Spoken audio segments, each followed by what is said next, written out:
UDF നേതാക്കൾക്ക് കാര്യങ്ങൾ മനസ്സിലായി തുടങ്ങിയിട്ടുണ്ട്. പ്രത്യേകിച്ച് കോൺഗ്രസ് നേതാക്കൾക്ക്. ലോക്സഭാ തെരഞ്ഞെടുപ്പിൽ വൻ മുന്നേറ്റമുണ്ടാക്കി UDF. തദ്ദേശ സ്ഥാപനങ്ങളിലേക്ക് നടന്ന തെരഞ്ഞെടുപ്പിലും നേട്ടമുണ്ടാക്കിയിട്ടുണ്ട്. അതുതന്നെ നിയമസഭാ തെരഞ്ഞെടുപ്പിലും ആവർത്തിക്കും. ഇതാണ് UDF നേതാക്കൾ കണക്ക് കൂട്ടിയത്. എന്നാൽ തെരഞ്ഞെടുപ്പ് അടുത്ത് വരുമ്പോൾ UDFന്റെ ആ പ്രതീക്ഷ, കോൺഗ്രസ് നേതാക്കളുടെ ആ പ്രതീക്ഷ അസ്തമിക്കുകയാണ്. 100-ലധികം സീറ്റ് നേടി UDF അധികാരത്തിൽ വരും എന്നാണ് പ്രതിപക്ഷ നേതാവ് VD സതീശൻ പറഞ്ഞുകൊണ്ടേയിരുന്നത്. ഒരു ഘട്ടത്തിൽ അദ്ദേഹം പറഞ്ഞു, 100-ലധികം സീറ്റ് നേടി UDF അധികാരത്തിൽ വന്നില്ലെങ്കിൽ, UDFനെ അധികാരത്തിൽ എത്തിക്കാൻ എനിക്ക് കഴിഞ്ഞില്ലെങ്കിൽ ഞാൻ വനവാസത്തിന് പോകും എന്ന് പറയുന്നത് പ്രതിപക്ഷ നേതാവാണ്, VD സതീശനാണ്. പിന്നീട് അദ്ദേഹം അതിൽ നിന്ന് പുറകോട്ട് വന്നു. ഞാൻ അങ്ങനെ പറഞ്ഞിട്ടേയില്ല, UDFന് മെച്ചപ്പെട്ട വിജയം നേടാൻ കഴിയും, ഇല്ലെങ്കിൽ വനവാസത്തിന് പോകും എന്നാണ് പറഞ്ഞത് എന്നായി അദ്ദേഹത്തിന്റെ നിലപാട്. ഇപ്പോഴിതാ UDF നേതാക്കൾ, കോൺഗ്രസ് നേതാക്കൾ കാര്യങ്ങൾ മനസ്സിലാക്കി തുടങ്ങിയിട്ടുണ്ട് എന്ന് വേണം കരുതാൻ. അതിൻ്റെ പ്രത്യക്ഷമായ ഉദാഹരണമാണ് KPCC അംഗം അഡ്വക്കേറ്റ് JS അഖിൽ തെരഞ്ഞെടുപ്പ് കമ്മീഷന് നൽകിയ പരാതി. പരാതിയിൽ പറയുന്നത്, കേരളത്തിൽ മാധ്യമങ്ങൾ പ്രസിദ്ധീകരിക്കുന്ന പ്രീ പോൾ സർവേ അവസാനിപ്പിക്കണം. പ്രത്യേകിച്ച് ദൃശ്യമാധ്യമങ്ങളാണ് പ്രീ പോൾ സർവേകൾ സംഘടിപ്പിക്കുകയും അതിൻ്റെ ഫലങ്ങൾ പുറത്തുവിടുകയും ചെയ്യുന്നത്. അത് നിരോധിക്കണം. സുതാര്യത ഇല്ലാതെയാണ് ഈ പ്രീ പോൾ സർവേകൾ എല്ലാം നടത്തുന്നത്. ഇതിന് പിന്നിൽ ചില താല്പര്യങ്ങളുണ്ട്.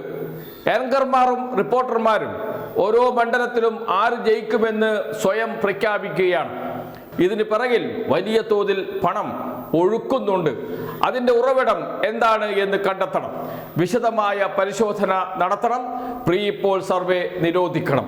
ആവശ്യപ്പെടുന്നത് KPCC അംഗം അഡ്വക്കേറ്റ് JS അഖിലാണ്. തെരഞ്ഞെടുപ്പ് കമ്മീഷന് പരാതി നൽകിക്കഴിഞ്ഞു. കമ്മീഷൻ ഉചിതമായ തീരുമാനമെടുത്തില്ലെങ്കിൽ ഹൈക്കോടതിയെ സമീപിക്കും എന്നാണ് മാധ്യമങ്ങളോട് അഡ്വക്കേറ്റ് JS അഖിൽ പറഞ്ഞത്. ചെറിയ നേതാവല്ല, KPCC അംഗമാണ്. KPCCയുടെ ഔട്ട്റീച്ച് സെല്ലിന്റെ ചെയർമാനായി പ്രവർത്തിക്കുന്നു. അങ്ങനെ കോൺഗ്രസിന്റെ പ്രമുഖ നേതാക്കളുടെ അടുപ്പക്കാരനാണ്, KPCC അംഗമാണ്. അങ്ങനെയുള്ള ഒരാൾ ഈ തെരഞ്ഞെടുപ്പ് ഘട്ടത്തിൽ തെരഞ്ഞെടുപ്പ് കമ്മീഷനെ കണ്ട് ഒരു പരാതി നൽകണമെങ്കിൽ സ്വാഭാവികമായും അക്കാര്യം കോൺഗ്രസ് നേതൃത്വം ചർച്ച ചെയ്തിട്ടുണ്ടാകണം. അല്ലാതെ അത് നടക്കില്ല, ഒരു സംശയവും വേണ്ട. സുപ്രധാന തീരുമാനമാണ്, മാധ്യമങ്ങൾക്കെതിരെയാണ്. അതുകൊണ്ട് KPCC പ്രസിഡന്റും പ്രതിപക്ഷ നേതാവും കോൺഗ്രസിന്റെ ഉന്നത നേതാക്കളും അറിയാതെ അത്തരമൊരു നീക്കം അഡ്വക്കേറ്റ് JS അഖിൽ KPCC അംഗം നടത്തില്ല, അത് ഉറപ്പാണ്. അങ്ങനെയാണെങ്കിൽ ഒരു കാര്യം ഉറപ്പിച്ചോ, കോൺഗ്രസിന് പ്രതീക്ഷ നഷ്ടപ്പെട്ടുകൊണ്ടിരിക്കുന്നു. എന്താണ് KPCCയെ ഇത്ര പ്രകോപിപ്പിച്ചത്, KPCC നേതാക്കളെ പ്രകോപിപ്പിച്ചത്, KPCC പ്രസിഡന്റിനെയും ഒക്കെ പ്രകോപിപ്പിച്ചത്? അത് മറ്റൊന്നുമല്ല, അടുത്ത കാലത്ത് പുറത്തു വന്നുകൊണ്ടിരിക്കുന്ന സർവേ ഫലം തന്നെയാണ്. നേരത്തെ പറഞ്ഞതുപോലെ വമ്പിച്ച വിജയം, 100 സീറ്റിലധികം വിജയം, മെച്ചപ്പെട്ട വിജയം നേടുമെന്നൊക്കെ പ്രഖ്യാപിച്ച് തെരഞ്ഞെടുപ്പ് ഗോതയിലേക്ക് ഇറങ്ങിയ കോൺഗ്രസ് ഇപ്പോൾ വിയർക്കുകയാണ്, നന്നായി വിയർക്കുകയാണ്. തോൽക്കുമെന്ന് ഏതാണ്ട് ഉറപ്പായി കഴിഞ്ഞു. കാരണം LDF ആണ് മുന്നിൽ നിൽക്കുന്നത്. ചില സർവേകളിൽ LDFും UDFും ഒപ്പത്തിനൊപ്പമാണ്. ഭരണവിരുദ്ധ തരംഗം കേരളത്തിൽ ഇല്ല എന്ന് ഈ സർവേകൾ എല്ലാം പറയുന്നു. ആദ്യത്തെ survey ABVP live matrix IANS അഭിപ്രായ സർവേയിൽ LDFന് 61 സീറ്റ് മുതൽ 71 വരെ സീറ്റുകൾ പ്രവചിക്കുന്നു. UDFന് 58 മുതൽ 69 സീറ്റ്, NDAക്ക് 2 സീറ്റും. കുറച്ച് വിശ്വസിക്കാൻ കഴിയുന്ന സർവേകളിൽ ഒന്നാണ് ABP മാട്രിക്സ് IANS സർവേ. അതിൽ പറയുന്നത് LDF ആണ് മുന്നിൽ വരിക, കൂടുതൽ സീറ്റ് നേടുക എന്നതാണ്. ബിഗ് TV പുതുതായി ആരംഭിച്ചതാണ്.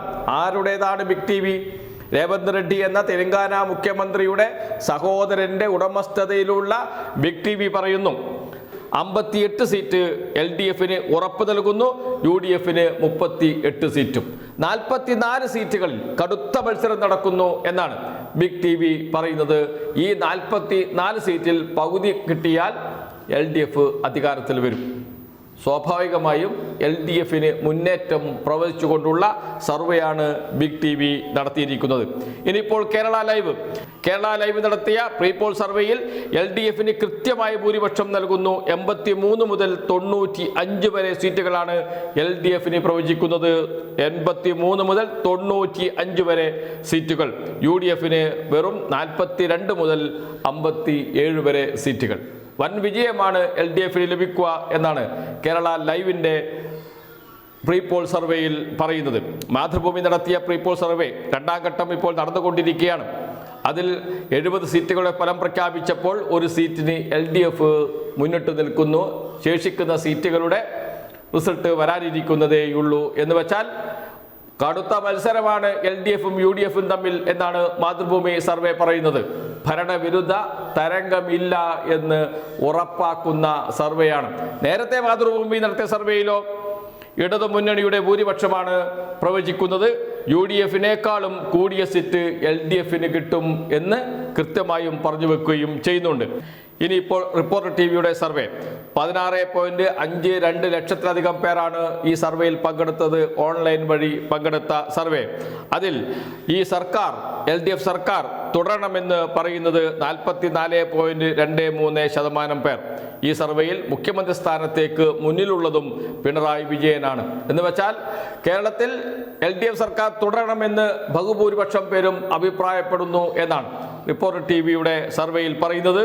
അതിനു മുമ്പ് ന്യൂസ് മലയാളം നടത്തിയ സർവേയിലും LDF ഭരണം തുടരുമെന്ന് തന്നെ പറയുന്നു. മുഖ്യമന്ത്രിയായി പിണറായി വിജയൻ അധികാരത്തിൽ വരുമെന്ന് പറയുന്നത് 52.8% പേരാണ് എന്നോർക്കണം. എന്ന് വെച്ചാൽ കേരളത്തിലെ എല്ലാ സർവേകളിലും ഒരേപോലെ പറയുന്ന കാര്യമുണ്ട്. കടുത്ത മത്സരം നടക്കുന്നു, ഭരണവിരുദ്ധ തരംഗമില്ല, UDFിനാണ് മേൽക്കൈ എന്ന്. ഏറ്റവും രസകരം മലയാള മനോരമ നടത്തിയ സർവേയാണ്. മലയാള മനോരമ നടത്തിയ സർവേയിൽ LDFന് 57 മുതൽ 69 വരെ സീറ്റുകളാണ് പ്രവചിക്കുന്നത്. 69 വരെ എന്ന് വെച്ചാൽ LDFന് ഭൂരിപക്ഷം ലഭിക്കില്ല എന്ന്. UDFന് 69 മുതൽ 81 വരെ സീറ്റ് പ്രവചിക്കുന്നുണ്ട്. എന്ന് വെച്ചാൽ UDF അധികാരത്തിൽ വരും എന്ന്. ഓരോ ജില്ലയിലെയും സീറ്റെടുത്ത് പരിശോധിച്ചാൽ ഇത്ര മുതൽ ഇത്ര വരെ സീറ്റ് ലഭിക്കുമെന്ന് LDF ലഭിക്കുമെന്ന് ജില്ലാടിസ്ഥാനത്തിൽ പ്രവചിക്കുന്നുണ്ട് മനോരമ സർവേ. അതിൽ ഔദ്യോഗികമായി അവസാന മനോരമ പറഞ്ഞത് നേരത്തെ പറഞ്ഞ 57 മുതൽ 69 സീറ്റ് വരെയാണ്. എന്നാൽ ജില്ലകളിലെ കണക്ക് ഓരോ ജില്ലയിലും LDFന് ലഭിച്ച പരമാവധി സീറ്റുകൾ മൊത്തം കൂട്ടുമ്പോൾ അത് 77 സീറ്റാണ്. 77 സീറ്റ് പരമാവധി LDFന് ലഭിക്കുമെന്ന് സർവേയിൽ പറയുന്നു. പക്ഷേ മനോരമ അത് കള്ളക്കണക്കാക്കി മാറ്റി 69-ലെത്തിക്കുന്നു. ഇതാണ് മനോരമയുടെ സർവേ. മനോരമയുടെ സർവേയിലും പറയുന്നത് LDFന് 77 സീറ്റ് വരെ ലഭിക്കും എന്ന് വെച്ചാൽ ആരാണ് അധികാരത്തിൽ വരാൻ കൂടുതൽ സാധ്യത? LDF ആണ്. UDFന് അത് വലിയ തലവേദനയാകും, വലിയ തിരിച്ചടിയായി മാറിക്കൊണ്ടിരിക്കുന്നു. കാരണം ഒരു വിഭാഗം ജനങ്ങൾ ആര് ജയിക്കും എന്ന് നോക്കി വോട്ട് ചെയ്യുന്നവരുണ്ട്. ഫ്ലോട്ടിംഗ് വോട്ടുകളുണ്ട് കേരളത്തിൽ. ആ വോട്ടുകളിൽ ഒരു വിഭാഗം ആര് ജയിക്കുമെന്ന് നോക്കും, അവർക്ക് വോട്ട് ചെയ്യും. അതാണ് കേരളത്തിൻ്റെ ഒരു വോട്ടിംഗ് പാറ്റേൺ. അത് മനസ്സിലാക്കി ഇങ്ങനെ നിരവധി സർവേകൾ LDFന് ഭൂരിപക്ഷം ലഭിക്കും എന്ന രൂപത്തിൽ വന്നു കഴിഞ്ഞാൽ അത് UDFന് തിരിച്ചടിയാകും. അതുകൊണ്ട് ഇത്തരം പ്രീപോൾ സർവേകൾ ഇനി പാടില്ല, നിർത്തണം എന്നാണ് KPCC അംഗം അഡ്വക്കേറ്റ് JS അഖിൽ തെരഞ്ഞെടുപ്പ് കമ്മീഷനോട് ആവശ്യപ്പെടുന്നത്. കോൺഗ്രസ് നേതൃത്വം പറഞ്ഞിട്ടാണ് അഡ്വക്കേറ്റ് JS അഖിൽ കമ്മീഷനെ സമീപിച്ചത് എന്ന കാര്യത്തിൽ തർക്കമില്ല. കാരണം UDF നേതാക്കൾ, പ്രത്യേകിച്ച് കോൺഗ്രസ് നേതാക്കൾ കാര്യങ്ങൾ മനസ്സിലാക്കി തുടങ്ങിയിട്ടുണ്ട്. ജയിക്കാൻ സാധ്യതയില്ല എന്ന യാഥാർത്ഥ്യത്തിലേക്ക് അവർ വന്നുകൊണ്ടിരിക്കുന്നു എന്നാണ് ഈ പരാതി നമ്മോട് വിളിച്ചു പറയുന്നത്.